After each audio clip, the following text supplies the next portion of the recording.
বানিয়ে নিয়েছি ঘরোয়া পদ্ধতিতে দই পনির।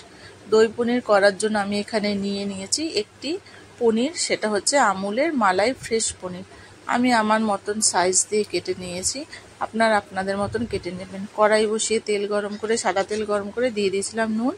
পনিরগুলো দিয়ে একটু ভালো করে ভেজে পনিরগুলো আমি তুলে নিলাম। ওই তেলে ছেড়ে দিলাম কিছুটা কুচনো পেঁয়াজ, একটু বেরেস্তা করে তুলে রাখলাম।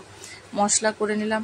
মশলাতে আছে কাজু বাদাম, পোস্ত, চারমগজ, কিশমিশ আর কাঁচা লঙ্কা। তেলে ফোড়ন দিয়ে দিলাম, গরম মশলা পেস্টটা আমি দিয়ে দিলাম। দিয়ে ভালো মতো নেড়ে চেড়ে দিয়ে দেবো সামান্য একটু জল দিলাম, কারণ বাদাম আছে, লেগে যেতে পারে সেই কারণে। এবার দিলাম গুঁড়ো মশলা, জিরে গুঁড়ো, হলুদ গুঁড়ো, লঙ্কা গুঁড়ো, গোলমরিচ গুঁড়ো আর নুন দিয়ে ভালো মতো নেড়ে চেড়ে যখন একটু তেলটা ছেড়ে আসবে, ওর মধ্যে দিয়ে দেবো ফ্যাটানো টক দই। ফ্যাটানো টক দইটা এখন আমি দিয়ে দিচ্ছি।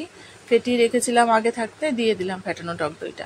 ফ্যাটানো টক দই দিয়ে আবার একটু ভালো চড়ো নেড়ে মশলাটা কষে তেলটা ছেড়ে এসেছে। কালারটা কি সুন্দর হয়েছে, আমার তো খুব ভালো লাগছে, জানি না আপনাদের কেমন লাগবে।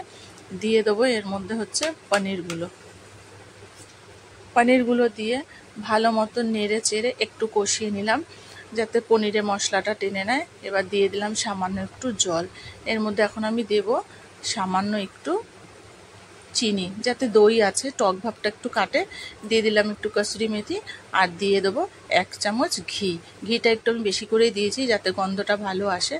ভালো মতো নেড়ে চেড়ে নিয়ে এখন আমি উপর থেকে ছড়িয়ে দিলাম বেরেস্তাটা দিয়ে আমি আর নাড়লাম না, আমি আস্তে করে নামিয়ে নিলাম। নামিয়ে নিয়ে পরিবেশন করলাম। আপনাদের কেমন লাগে অবশ্যই আমাকে রেসিপিটা জানাবেন খেয়ে।